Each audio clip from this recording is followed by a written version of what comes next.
वफाकी काबीना के फैसले के तनाजुर में आज वज़ारत दाखिला ने तहरीक लब्बैक पर पाबंदी का नोटिफिकेशन जारी कर दिया है और इसे कलअदम जमात करार देते हुए इंसदादी दहशतगर्दी एक्ट के सेक्शन 11B1A के तहत फर्स्ट शेड्यूल में डाल दिया है। वज़ारत दाखिला के नोटिफिकेशन में यह मौक़िफ़ इख्तियार किया गया है कि वफाकी हुकूमत के पास TLP के दहशतगर्दी से मुंसलिक और मुलविस होने के ठोस ग्राउंड्स मौजूद हैं। वज़ारत दाखिला का यह नोटिफिकेशन TLP के अमीर समेत तमाम मुतालिका इदारों और सूबाई हुकूमतों को भिजवा दिया गया है। इसके अलावा वफाकी हुकूमत अब TLP पर मुकम्मल पाबंदी लगाने पर भी गौर कर रही है, जिसके जरिए TLP को बतौर सियासी जमात तहलील करवाया जाएगा और इलेक्शन कमीशन से उसे डी नोटिफाई करवाया जाएगा। मगर आज इस हवाले से वज़ारत दाखिला के मौक़िफ़ में कन्फ्यूजन नजर आई।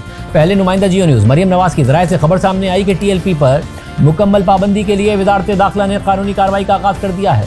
वज़ारत कानून और अटॉर्नी जनरल की मुशावरत के बाद आइन के आर्टिकल 17 की शिक 2 और 3 की बुनियाद पर सुप्रीम कोर्ट में रेफरेंस दायर किया जाएगा और रेफरेंस में वफाकी हुकूमत TLP की दहशतगर्दाना कार्रवाइयों के सबूत देगी।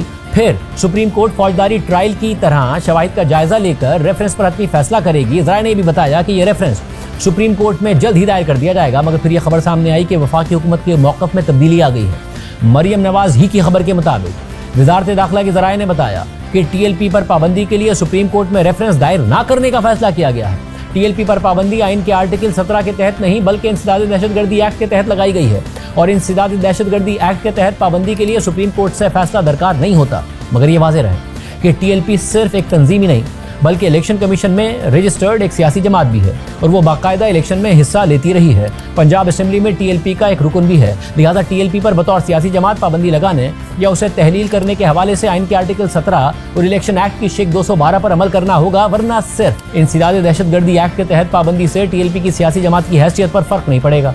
इस हवाले से माहिर कानून रीमा उमर ने एक्स पर पोस्ट करते हुए लिखा है कि इंसदादी दहशतगर्दी एक्ट के तहत किसी तंजीम पर पाबंदी लगाना आइन और इलेक्शन एक्ट के तहत किसी सियासी जमात पर पाबंदी लगाने या उसे तहलील करने से मुख्तलिफ है। TLP इलेक्शन कमीशन में एक रजिस्टर्ड सियासी जमात है। सिर्फ इंसदादी दहशतगर्दी एक्ट के तहत TLP को कलअदम करार दे देना कानूनी और स्ट्रेटेजिकली दोनों एतबार से एक मसला है। रीमा उमर के मुताबिक इंसदादी दहशतगर्दी एक्ट वफाकी हुकूमत को यह अख्तियार देता है कि वह ऐसी तंजीमों पर पाबंदी लगा सकती है जो दहशतगर्दी में मुलविस हों और यह कार्रवाई एकतरफा तौर पर यानी मुतल्लिका तंजीम को सुने या इतला दिए बगैर की जा सकती है और पाबंदी के बाद मुतल्लिका तंजीम 30 दिन के अंदर हुकूमत के सामने नजरसानी की दरख्वास्त दे सकती है, जिसके बाद वो हाई कोर्ट में अपील भी दायर कर सकती है। कलअदम तंजीम के खिलाफ उठाए जाने वाले इक़दामात में उसके दफातर को सील कर देना, लिटरेचर को जब्त करना और अवामी तशहीर जैसे के तकारीर या बयानात पर पाबंदी शामिल है। ताहम इंसदादी दहशतगर्दी एक्ट के तहत इन पाबंदियों में कलअदम तंजीम के मुंतखब नुमाइंदों को डी-सीट करना या उन्हें इलेक्शन लड़ने से रोकना शामिल नहीं है। रीमा उमर के मुताबिक किसी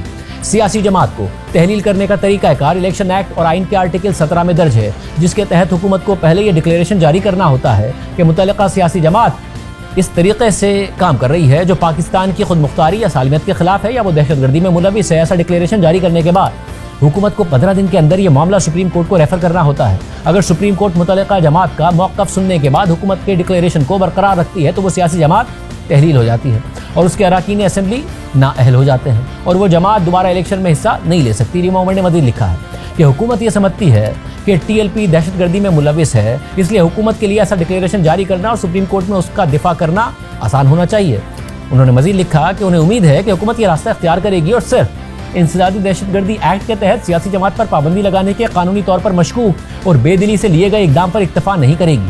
TLP पर मुकम्मल तौर पर पाबंदी लगाने का यह कानूनी और आइनी रास्ता है। हुकूमत इस हवाले से मुशावरत कर रही है, ताहम अभी तक कोई हतमी फैसला नहीं किया गया और आज हुकूमती मौक़िफ़ में कन्फ्यूजन भी देखने में। यहाँ बात यह है कि जब अप्रैल 2021 में तहरीक इंसाफ की हुकूमत में पुरतशद्दुद मुजाहिरों की वजह से TLP पर पाबंदी लगाई गई थी तो उस वक्त भी TLP को इलेक्शन कमीशन से तहलील करवाने और मुकम्मल तौर पर बैन करने के बड़े बड़े दावे किए गए थे, मगर फिर अमली तौर पर कुछ नहीं किया गया, बल्कि 6 महीने बाद इंसदादी दहशतगर्दी एक्ट के तहत लगाई गई पाबंदी भी हटा ली गई थी। 2021 में इंसदादी दहशतगर्दी एक्ट के तहत TLP पर पाबंदी लगाने के अगले ही दिन इमरान खान की हुकूमत के वज़ीर दाखिला शेख रशीद ने वज़ीर मजहबी उमूर नूरुल हक कादरी के साथ प्रेस कॉन्फ्रेंस करते हुए ऐलान किया था कि TLP पर पाबंदी लगा दी है, अब उसे तहलील करने की तरफ जा रहे हैं। जो कानून हाथ में लेगा कानून उसे हाथ में लेगा। दूसरी जानिब पंजाब में TLP के खिलाफ कार्रवाइयाँ जारी हैं, मगर सबसे अहम सवाल का जवाब आज भी नहीं मिल सका है और वो ये है कि TLP के अमीर साद रिजवी कहाँ हैं। वो 12 और 13 अक्टूबर की रात को मुरीदके में होने वाली पुलिस कार्रवाई के बाद से लापता हैं। हालांकि पंजाब हुकूमत और पंजाब पुलिस ये दावा कर रही है कि साद रिजवी अपने भाई अनस रिजवी के साथ भाग गए थे।